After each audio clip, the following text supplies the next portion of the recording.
재수사에 관한 언론이 지금 앞다퉈서 보도를 하고 있는데 그 내용을 보면 좀 끔찍하기도 합니다. 최민 국장님이 아주 쉽게 그 사건의 개요를 쭉 풀어드린다고 합니다. 11년 전이죠. 2007년 6월. 저 울산의 한 어린이집에 다니던 2살 먹은 어린이 이성민 군이라는 어린이가 소장이 파열됐습니다. 그래서 복막염으로 숨졌는데요. 네. 이거 뭐 그냥 생긴 게 아니라 어린이집 원장 부부가 학대를 한 거죠. 그래서 당시 이제 사건이 돼가지고 기소도 되고 재판도 열렸는데 법원은 원장 부부가 이 어린이 성민이를 학대한 것은 맞지만 상해치사죄, 그러니까 뭐 다치게 해서 죽음에 이르게 했다. 이것을 인정할 만한 직접 증거는 없다고 판결했고요. 네.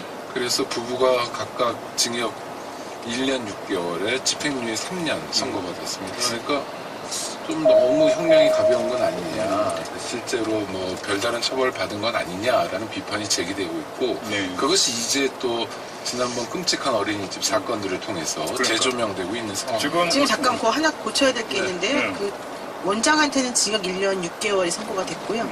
그 원장의 남편에게 그 징역 1년 6개월에 집행유예 3년형이 선고됐어요. 그러니까 실형을 산 사람은 원장이죠. 그러니까 그때 과실치사 업무상 과실치사를 적용을 하고 상해치사는 적용을 안 했다. 이 얘기인데 좀 풀어주세요. 업무상 과실치사와 상해치사는 어떻게 다른 거예요? 그러니까 상해라고 하는 것은 고의를 가지고 그 사람을 다치게 하면서 그 결과론적으로 죽게 된 상황을 상해치사라고 하는 거고요. 고의성이 있어야 되는 거니까 상해치사는? 그렇죠. 업무상 과실치사 혹은 과실치사라고 하는 것은 말 그대로 의도는 없었는데 잘못해서 부주의해서 치사, 사망에 이르게 되었다 이런 얘기거든요. 그러니까 사실은 우리는 형법은 기본적으로 고의만 처벌하는 게 원래 원칙이에요. 그래서 내가 의도가 없이 뭐 실수로 누군가를 죽게 했다, 다치게 했다 그렇게 되면 원래는 처벌을 안 하는 게 맞는데 이제 사람이 다치거나 사람이 죽게 되는 것이라고 하면 엄청나게 큰일. 그것에 대해서는 좀 처벌하자라고 해서 처벌은 해요. 다만 형량이 약하죠. 그러니까 업무상 과실치사 이런 게 5년 이하의 금고, 뭐 2천만 원 이하의 벌금 이렇게 되는 건데 사실은 예를 들면 그런 비교를 딱 해보면 지난번에 우리 그 외할아버지가 자기 손자를 차에 놔두었다가 회의하러 갔다 와서 보니까 이제 아기가 사망에 이르게 된 경우가 있었잖아요. 이제 그런 경우에 사실은 이제 과실치사가 적용이 되는 거잖아요. 근데 그 할아버지의 예하고 지금 이 성민이 사건의 그 원장 부부의 예하고 한번 비교해 보십시오. 그러면은 여러분들은 아마 이게 도대체가 말이 안 된다는 것을 알게 되실 거죠. 아니 근데 저는 좀 그 상식에 입각하면 2살 배기 어린이잖아요. 2살 배기 어린이가 소장까지 파열이 됐고, 그러니까 장애에 있는 이물질 이런 게 이제 그 나오면서 복막염까지 가서 사망에 이르렀다는 거 아니에요. 근데 이게 어떻게 과실 때문에 이런 일이 발생할 수 있는 겁니까? 우리가 상식으로 생각을 할 때? 사실 저는 예전에는 좀 그런 게 있어요. 이게 이제 형법은 기본적으로 증명을 검사가 해야 되거든요. 그렇죠. 근데 고의가 있었냐, 과실이 있었냐, 이 증명하기가 사실은 상당히 어려워요. 그러니까 고의라고 하는 걸 어떻게 증명하겠어요? 본인은 아니라고 주장을 하면. 그럼 이제 여러 가지 다른 정황을 보고서 사실 할 수밖에 없는 건데, 그런 경우에 검찰이 입증을 잘하려면 수사를 엄청 잘해야 돼요. 근데 이 사건이 벌써 옛날 사건이잖아요. 11년 전 사건이잖아요. 그러니까 옛날에 어린이집에서 원장님이 뭐 설마 애를 그렇게 일부러 그렇게 했겠어? 그 뭐 이유가 있겠어라고 처음에 선입견을 가지고 그 사건을 바라보게 되면 원래 그 있었던 증거들도 사실은 제대로 확보를 못하는 경우가 많이 있고 그래서 사실은 사건이 이상한 방향으로 흐르는 경우가 많아요. 그렇네요. 아무튼 지금 청와대에 올라온 그 청원의 내용은 상해치사가 아니라 업무상 과실치사를 적용한 어떤 이 판단 자체가 잘못된 것이니까 그렇죠. 사실은 그렇죠. 재수사를 해야 되는 것 아니냐 이런 이야기인데요. 현실성이 있다고 보세요? 없죠. 왜냐면 그게 문제죠, 지금. 공소시효라고 하는 게 있고 더 중요한 건 이 원장 부부는 대법원까지 가서 확정 판결을 받았잖아요. 그러니까 뭐 이게 이제 완전히 그 다른 증거가 나와야만이 재심에 들어갈 수 있는 거죠. 그렇죠. 형사소송법상 재심이 되는 그 조건이 몇 가지가 있는데 뭐 예를 들면은 법원에서 판결할 때 법관이 아닌 사람이 판결을 해서 엉터리가 됐다든가 아니면 그때는 거짓말을 해서 살살 넘어갔는데 알고 봤더니 이 사람이 고의를 가지고 했다는 게 증명이 되었다던가 뭐 이런 여러 가지 것들이 필요하거든요. 아마 어렵죠, 당연히. 거꾸로 무슨 무슨 진범이 잡혔다거나 이 그렇죠. 사람들은 범인이 옛날에 아니었다. 약촌 오거리 사건처럼. 그렇죠. 그런 거면 재심이 되는데 근데요. 변호사님 말씀하신 그런 내용을 국민청원 게시판에 올린 일반 시민들도 이미 알고 있는 거예요. 바로 그러니까. 그렇겠죠. 네, 그래서 이게 되게 오래된 사건이고 또 형도 확정됐고 이미 다 끝났기 때문에 재수사도 어렵고 또 다시 뭐 재판을 받는다든지 하는 것도 어려운 건 알지만 경종이라도 울리고 싶다 이런 마음이죠. 그러니까 자꾸 왜 어린이집이란 곳에서 일단 부모들이 얼마나 절박한 마음으로 어린이를 맡깁니까? 뭐 근처에 뭐 시부모나 친정부모나 또 여성 입장입니다만 이렇게 살고 있거나 또는 엄마나 아빠가 전문적으로 돌볼 수 있거나 아니면 집에 무슨 돌볼 수 있는 분을 모실 수 있거나 하는 집들은 사실 많지 않거든요. 뭐 부살기가 바쁘고 그러니까 부부가 다 경제활동을 해야 돼서 어린이집이 아니면 아이를 맡길 수 없는데 어린이집에 맡기는 게 애 목숨을 뺏어가는 일이기도 하고 유형은 조금씩 다릅니다만 그러니까 도대체 우리 사회가 어떻게 이렇게 망가져 있냐. 특히 말도 제대로 못하고 자기 표현도 못하는 어린이들에게 이러고 있냐. 그러니까요. 죽은 경우에 비해서는 좀 덜 조명이 되는데 얼마 전 어떤 도시에서는 그 아이를 굉장히 뭐라 그러나요? 괴롭히기죠. 체벌 막 귀를 이렇게 잡아 뜯고 뭐 막 그런 게 또 밝혀졌잖아요. CCTV. 그것도 CCTV가 버젓이 촬영하고 있는 상황에서도 그랬던 거고 또 사각지대를 좀 이용하기도 했더라고요. 그 유치원 교사가 어린이집 교사가 하여튼 그래서 그 시민들의 마음 또 이게 청원 건수가 굉장히 많이 올라가고 동의하는 시민들이 많은 건 그런 마음들이 모인 것 같습니다. 지금 뭐 오창익 국장께서 그 정리를 해주신 대로 이게 그 재수사 내지 어떤 재판결이 어렵다라고 하는 것들을 모르고 지금 청원을 한 것은 아닐 것이다. 그리고 어쩌면 직접적 계기는 저희가 지난주에 어린이집 이야기를 하면서 그 교사가 어린이 올라타가지고 했던 그 사건. 그러니까 아무리 상식적으로 이해를 하려고도 이해가 될 수 없는 그런 사건. 또 이런 것들이 이제 나오다 보니까 다시 또 환기되는 측면이 있었던 것 같은데요. 결국은 귀착되는 문제는 좀 그 아동 학대. 어린이집이라고 하는 게 어린이를 보호해야 되는 곳인데 오히려 아동학대가 이루어진다면 이거는 말이 안 되는 것 아니냐. 문제의식은 간다는 거 이거잖아요. 이걸 어떻게 그러면 근절할 수 있겠는가라고 하는 문제로 결국은 귀착이 되는 것 같은데 지금부터 이 얘기를 좀 집중적으로 해야 될 것 같습니다. 우리 애청자 여러분도 좀 그 의견을 보내주시기 바랍니다. 어떻게 하면 이게 그 잊을만 하면 반복되고 있는 이 아동학대 이걸 막을 수 있는 걸까요? 우리 애청자 여러분들의 의견 기다리고 있겠는데요. 50원의 유료 문자입니다. 우물정 0951 우물정 0951로 보내주시고 무료 메신저 카카오톡 내지 KBS 탭을 이용하셔도 됩니다.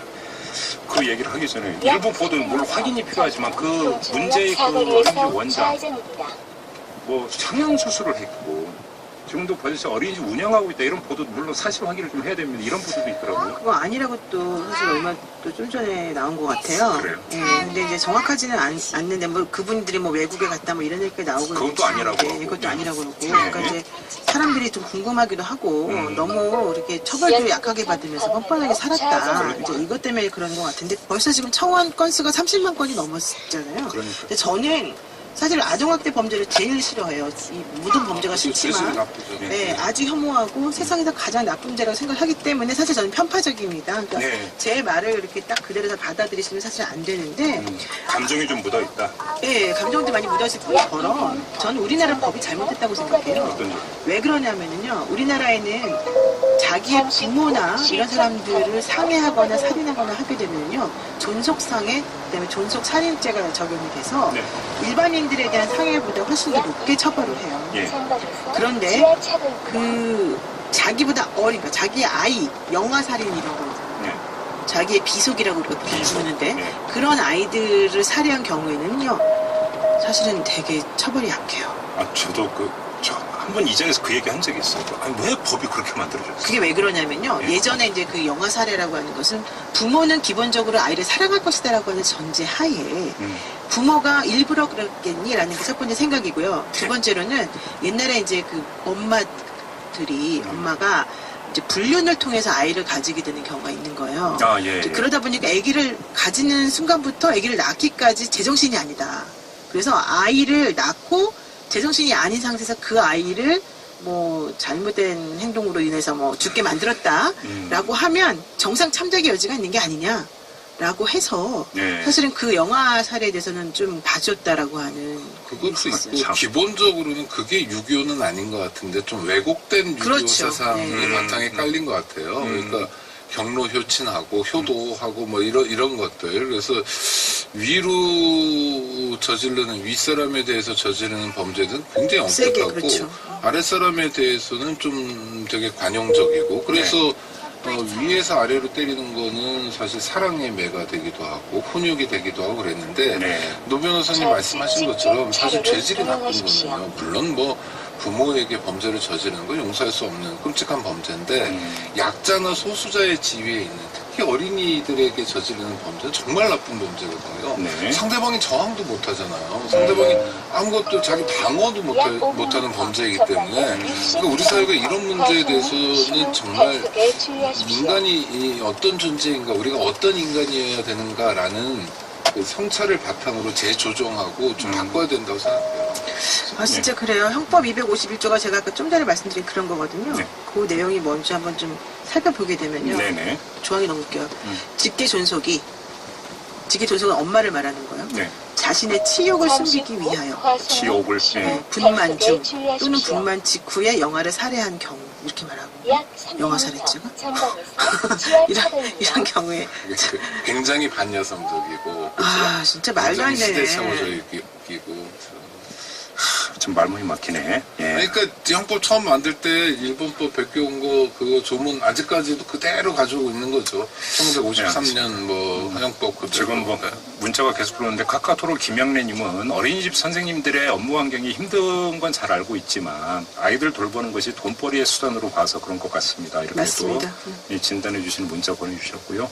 8813님 어린이집이나 유치원에서 일하는 사람들의 인성교육 및 시험이 필요합니다. 국가에서 인정할 수 있는 사람만 제대로 일할 수 있게요 라고 의견 주셨고 9250님 아동학대를 전담하는 아동보호 전문기관을 공공화하고 아동학대에 대해서는 좀 더 엄격하게 관리 감독해야 하지 않을까요? 뭐 이런 또 의견을 주셨네요.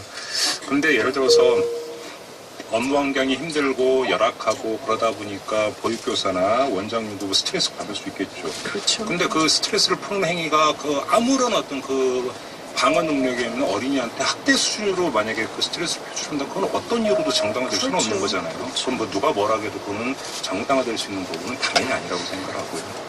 3335님은 의사표현의 능력이 없는 아이들에 대한 학대, 범죄에는 처벌 수위를 강력하게 높여야 할 것 같습니다. 말씀 너무 잘해주셨어요. 저는 그래서 아동학대 범죄 관련해서는 특히 처벌 수위를 좀 높이고 네. 그리고 또 하나는 그 공소시효를 조금 바꿨으면 좋겠어요. 아, 어떻게요?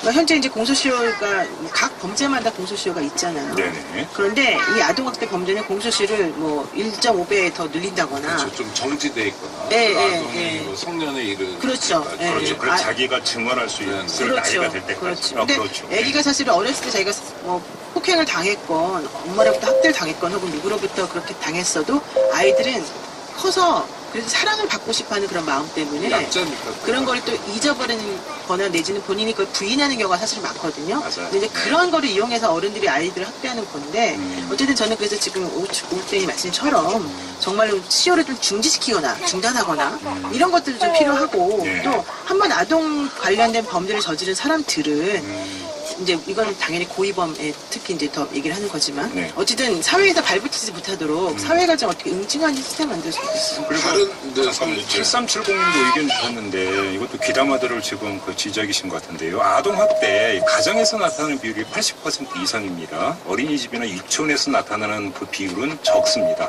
그런데 언론에서 특히 강조해서 비춰지는 사례가 어린이집이나 유치원의 것이기 때문에 더 두드러지게 나타나는 것이며 또 이런 의견을 보내주셨네요. 그거 맞는 말인데요. 그게 그 예를 들어 칠곡 계모 사건이라고 있었어요. 아, 예, 예. 얼마 전에 있었을 때 사람들이 전부 다 깜짝 놀랐잖아요. 근데 정말 그 계모는 나쁜 계모였고 음. 그 계모가 사실 저는 계모도 문제지만 아버지가 저한테 나빴다고 보거든요. 왜냐면 본인의 자식이잖아요. 그런데 문제는 사람들이 계모는 혹은 새엄마는 그 아기를 학대할 것이다라고 하는 또 전제 하에 계모 프레임이 있어요. 네, 그래서 오히려 그런 곳에 훨씬 더 집중이 되는 거예요. 근데 지금 보내주신 분 말씀처럼 정말로 대부분의 아동학대 사건은 가정 내에서 이루어진 게 많거든요. 그러니까요. 그래서 그런 것들에 대해서 우리가 좀 인식을 우리도 정말 바꿔야 될 것 같아요. 근데 솔직히 지금 인식 말씀하시는데 상당수의 부모는 본인은 학대한다고 생각 안 해요.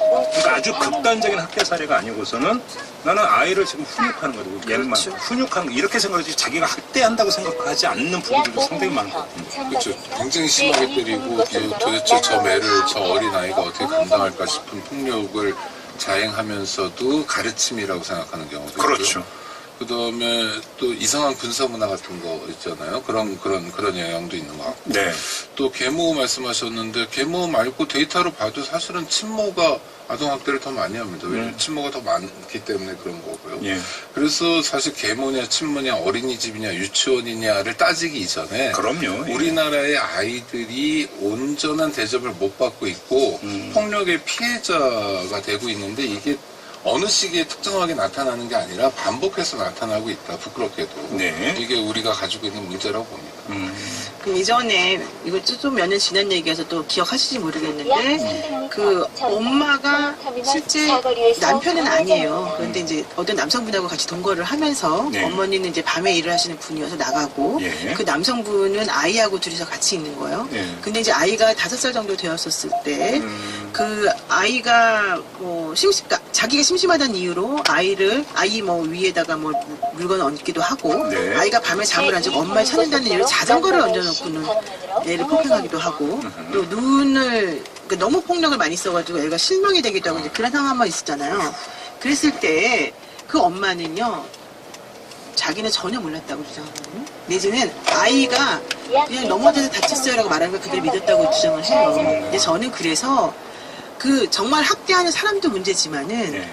학대하는 것을 알면서도 혹은 일부러 모른 척하는 그런 부모들도 그렇죠. 저는 정말 가치 처벌을 심하게 해야 되는 게 맞다고 보거든요. 그렇죠. 뭐 처벌 강화에 대해서 반대할 사람은 거의 없을 것 같고요. 근데 이것도 있는 것 같은데 외국 영화나 이런 걸 보면은 부모가 아이를 학대를 하는 게 밝혀지면 바로 격리 조치 들어가지 그렇죠, 않습니까? 그렇죠. 아동을 일단 그러니까 보호하죠. 따로 보호를 하고 그다음에 양육권을 박탈해버리는 이렇게 가지 않습니까? 이것도 그렇죠. 좀 필요한 거 아닌가요? 사실 그런 우리도 것도 그래요. 필요하고요. 우리 사회가 사실 저도 뭐 반성하게 되는데 부모가 되면서 부모 될 교육? 부모로서 받아야 맞아요. 될 교육이라는 게 전무하잖아요.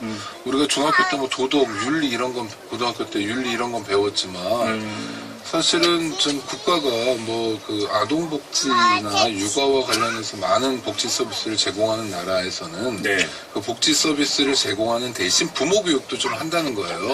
그러니까 사실 그 매번 주변에 누구한테 물어볼 사람이 있는 것도 아니고 그리고 또 젊은 나이에 이렇게 아이를 갖게 되는 경우, 키우게 되는 경우도 있는데 예. 뭐 아주 쉬운 건 울고 보챌 때 어떻게 하면 잘하는 거고 좋은 건지부터 아이가 계속 뭐 스마트폰만 보고 있다고 할 때 부모는 어떻게 하는 건지 보게 해줘야 되는 건지 아니면 뺏어야 되는 건지부터 네. 또 정말 잘못하고 있을 때 체벌을 줘야 되는 건지 말아야 되는 건지 사실 굉장히 많은 게 이게 숙제인데 그렇죠. 부모들은 어떻게 보통 움직이냐면 자기가 배운 대로 배웠다는 게 뭐 가르침을 받았다는 게 아니라 이를테면 군대에서 배웠던 대로 자기 부모가 자기한테 했던 대로 그냥 관성적으로 아이들에게 대해버리거든요. 그래서 악순환이 아닌가 싶고요.